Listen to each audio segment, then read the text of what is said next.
The military escalation involves the offensive mobilization of more than 10,000 troops, combat aircraft, missile destroyers and cruisers, assault troops, assets used in special operations and in covert missions, and even a nuclear submarine. The belligerent action and rhetoric of the U.S. government objectively point to the fact that we are facing a situation in which it is rational to anticipate that in the very short term an armed attack is to be perpetrated against Venezuela. Through this disinformation campaign, the United States government is attacking Venezuelans within and outside U.S. territory. It considers them a threat, foreign enemies. All of this has been reaffirmed with impunity by the U.S. government without a shred of evidence. Peace in the region is in grave danger on the basis of a fiction promoted by a warmongering government eager to attack an entire nation and its people. President, the conflict doesn't exist. It is being manufactured by the United States. And the reason is as follows. While it is true that this country is facing a tragedy created by drug addiction, which is very regrettable, and one on which we stand ready to cooperate to address this grave public health situation, there is another dangerous addiction that remains unspoken here. This is the addiction to oil. The United States is desperate to control all of the sources of oil around the world, and it believes that Venezuelan oil belongs to it. Its desperate addiction, therefore, leads it to violate all norms of international law. We've seen this in Iraq, in Syria, in Libya, and in Afghanistan. But now is the time to prevent a new war, a war on Venezuela. If Venezuela did not have oil, the imminent military threat would not exist. The plan is clear. We come to this Security Council to lodge a complaint, one of the most serious complaints possible. We are here to alert this Council to a series of actions that threaten not only peace and security in our nation, but also of the entire Latin American and Caribbean region. Mr. President, for years, the government of the United States has been conducting a propaganda and disinformation campaign against our country. At present, it is undertaking an escalating deployment of military forces mere miles from Venezuelan coasts. The military escalation involves the offensive mobilization of more than 10,000 troops, combat aircraft, missile destroyers and cruisers, assault troops, assets used in special operations and in covert missions, and even a nuclear submarine.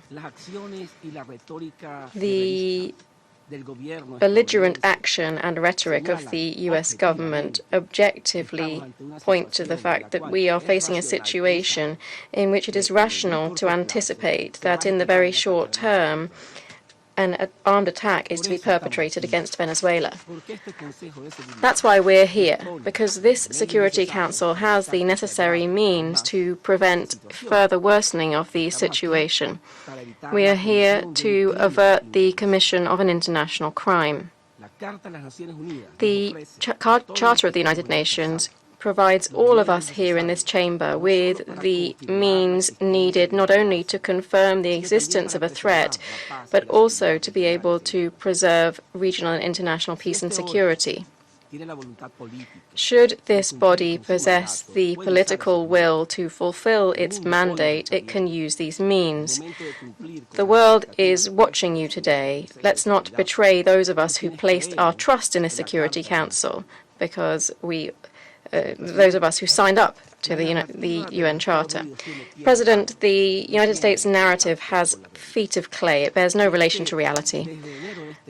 And indeed, since January this year, this government has sought to convince the world that Venezuelans right now, today, are carrying out an invasion on the territory of this country, that the presence of Venezuelans, due to their nationality alone, is contrary to U.S. security, and that they are all terrorists. This is the criminalization of the entire Venezuelan people. Through this disinformation campaign, the United States government is attacking Venezuelans within and outside U.S. territory. It considers them a threat, foreign enemies, and just a few days ago it declared that it was in the midst of an alleged non-international armed conflict with the sole aim of having carte blanche to wage war against Venezuela. All of this has been reaffirmed with impunity by the U.S. government without a shred of evidence. Peace in the region is in grave danger on the basis of a fiction promoted by a warmongering government eager to attack an entire nation and its people. Mr. President, today we are all seeing the first tragic consequences of this reality that our region is facing. The United States government has recognized that thousands of kilometers from its own coasts, it has bombed 4 small vessels in the Caribbean, killing 21 unarmed civilians, which never posed any threat to national security. The United States government conceals its crimes under the guise of self-defense.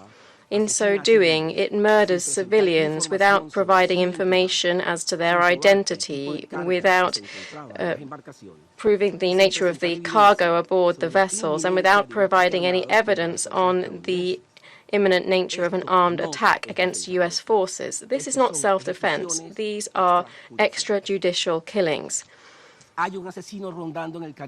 There is a killer roaming in the Caribbean, one that is seeking excuses to manufacture a conflict, to attack, to manipulate the principle of self-defense, and he wants to kill more. There are procedures established around the world to combat drugs without killing the suspects. The United States is the only government that proclaims the principle, shoot first and check later. Who could believe that this large-scale military escalation in the Caribbean is truly aimed at combating drugs trafficking? The truth is that the United States government, as has been confirmed by international media, has already issued a secret order to authorize the use of military force in foreign territory with the pretext of a false war against drugs trafficking. At the same time, the CIA has also been authorized to conduct clandestine operations across Latin America and the Caribbean. All points to a new hour of aggression in our region. President, the conflict doesn't exist. It is being manufactured by the United States. And the reason is as follows. While it is true that this country is facing a tragedy created by drug addiction, which is very regrettable, and one on which we stand ready to cooperate to address this grave public health situation, there is another dangerous addiction that remains unspoken here. This is the addiction to oil. The United States is desperate to control all of the sources of oil around the world, and it believes that Venezuelan oil belongs to it. Its desperate addiction, therefore, leads it to violate all norms of international law. We've seen this in Iraq, in Syria, in Libya, and in Afghanistan. But now is the time to prevent a new war, a war on Venezuela. If Venezuela did not have oil, the imminent military threat would not exist. The plan is clear. It's an attempt once again to undertake an operation that's already failed, which is to overthrow the legitimate and constitutional president of the Bolivarian Republic of Venezuela, Nicolas Maduro Moros, in order to install a puppet regime and turn our country into a colony. Without presenting any evidence, the government of the United States is appointing itself both judge and executioner against an entire people. International law, however, also applies to the United States. It isn't an exceptional country. It is sitting around this table because it committed to upholding the United Nations Charter. Venezuela comes here today to demand that the government of the United States uphold its international obligations. The necessary means to resolve this situation do exist. Our country has always been and will always stand ready to engage in dialogue to overcome politically and diplomatically any difficulty to protect our region as a zone of peace. Something that we do need to discuss bilaterally and urgently relates to the repatriation of 78 Venezuelans abducted in the United States who have been separated from their families by a cruel and racist policy. Children cannot be used as hostages to extort Venezuela.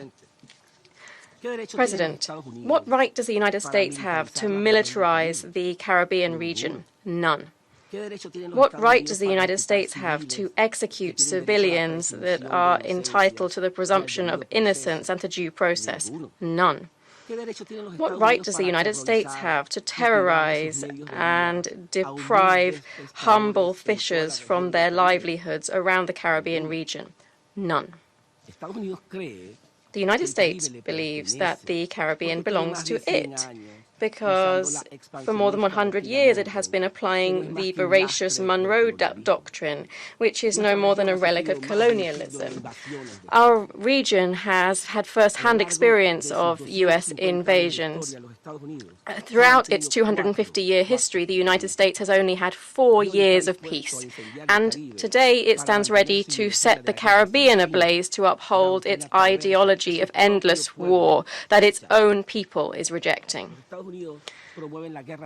The United States promotes endless war with a machine of propaganda and a true industry of death and lies. Many people have been the victims of this at some time or other, of its greed at some time or other. How many deaths will have to happen? How many years will have to pass before the entire world understands, as it has done historically, that today the United States is lying once again?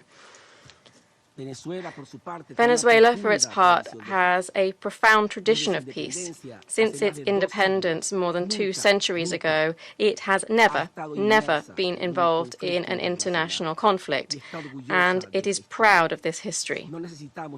We do not need, nor do we seek, war against anyone. President, in light of all of this, we believe that the time has come for this Security Council to fulfill the mandate entrusted to it by the United Nations Charter and to avert a catastrophe that could destabilize the region for generations. Therefore, we propose the following 3 specific measures to this Council.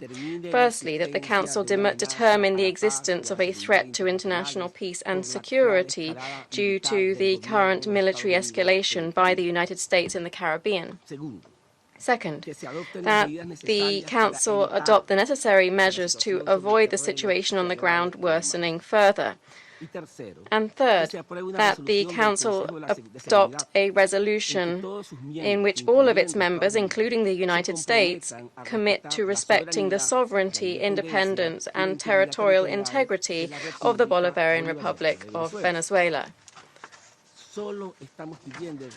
We are just asking for compliance with the Charter of the United Nations that we all committed to in this Security Council.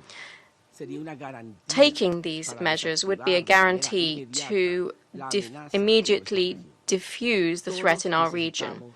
We all need peace, including the United States. President, Before concluding, allow me to address a few words to our people who at this time are living in perfect peace, united and mobilized in the face of the dangers confronting our homeland. At this critical juncture for our history, all Venezuelans remember our grandparents, our great-grandparents, and all of those who fought to maintain a country in peace with prosperity and, above all, with dignity. Venezuelans are proud of being Venezuelans.